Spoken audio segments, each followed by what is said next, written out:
اللہ رب العزت نے قرآن کریم میں گناہوں کے لیے اور معصیت کے لیے ایک لفظ استعمال کیا ہے، اور وہ ہے ظلم۔ ظلم کے جو معنی ہیں وہ ہیں اندھیرے، تاریکی، اور اللہ کے نبی کا فرمان ہے کہ الظلم ظلمات یوم القیامہ،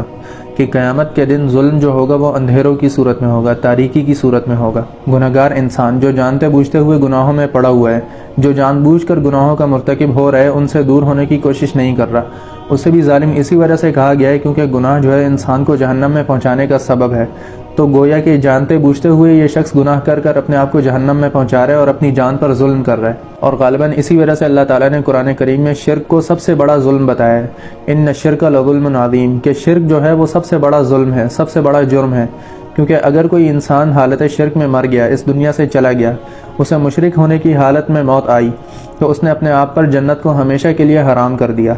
اب جو شخص اپنے ہاتھوں سے اپنے اوپر جنت کو ہمیشہ کے لیے حرام کر دے، اس سے بڑا ظالم کون ہو سکتا ہے؟ اس سے بڑا اپنی جان پر ظلم کرنے والا کون ہو سکتا ہے؟ تو آپ صلی اللہ علیہ وسلم کا بھی جو فرمان ہے کہ قیامت کے دن ظلم تاریکیوں اور اندھیروں کی صورت میں ہوگا، تو اس سے اشارہ مل گیا کہ اے آدم کی اولاد، اس دنیا میں رہتے ہوئے اپنے آپ کو ظلم سے بچا لینا، نہ کسی دوسرے انسان پر ظلم کرنا، نہ اپنی ہی جان پر ظلم کرنا، کیونکہ اگر یہ زندگی تو نے گناہوں میں گزار دی، گناہوں میں رہ کر اپنی جان پر ظلم کیا، تو قیامت کے دن یہی گناہوں کا اندھیرا تجھے جنت کے راستے سے روک دے گا، تجھے جنت کا راستہ نہیں مل پائے گا، اس راستے پر چلنے کے لیے روشنی میسر نہیں آئے گی،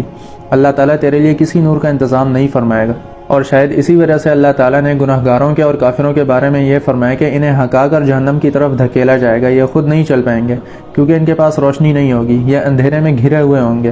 انہیں 70 گز لمبی زنجیروں میں جکڑ کر اوندھے منہ جہنم میں پھینک دیا جائے گا۔